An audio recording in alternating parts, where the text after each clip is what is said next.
Salamat, Jackie, at hinahangaan mo ako tsaka naging crush mo ako. Pero ang totoo niyan, hindi ako tipong lalaki na nagkakagusto sa babae.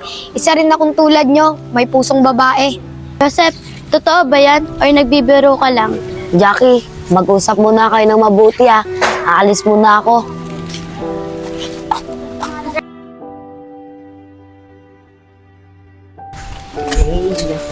Uy, Jackie, yung crush mo. Ano ka ba, Irish? Baka marinig niya. Ano ka ba, Jackie? Nagiging torpe ka naman. Sabihin mo naman sa kanya para di malaman niya na crush mo siya. Hindi naman madali yun, Rosalie. Palibasa kasi, wala nagkakakrush sa'yo. Grabe ka naman sa akin, Jackie. Gusto lang naman kitang tulungan para masabi mo sa kanya yung nararamdaman mo. Tama siya, be. Para malaman mo kung gusto ka rin niya. Pero kung di ka niya gusto, tanggapin mo. Tama ka nga, Irish. Rosalie, sorry nga pala. Natakot lang kasi ako ma-reject Okay lang yun, Jackie. Kailangan mo talagang tanggapin. Pero, huwag muna tayo magsalita ng ganyan dahil hindi pa naman natin alam na gusto ka niya.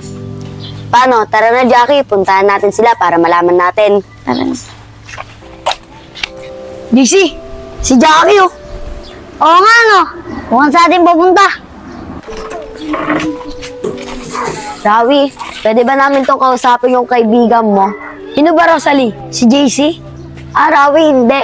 Si Joseph. Meron kasi sasabihin tong kaibigan namin, si Jackie. Jackie, sabihin mo na.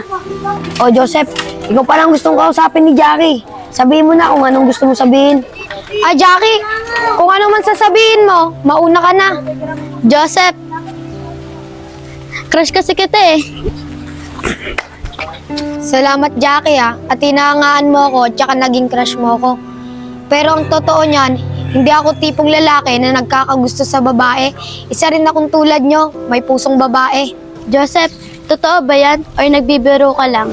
Jackie, mag-usap muna kayo ng mabuti ha. Aalis muna ako.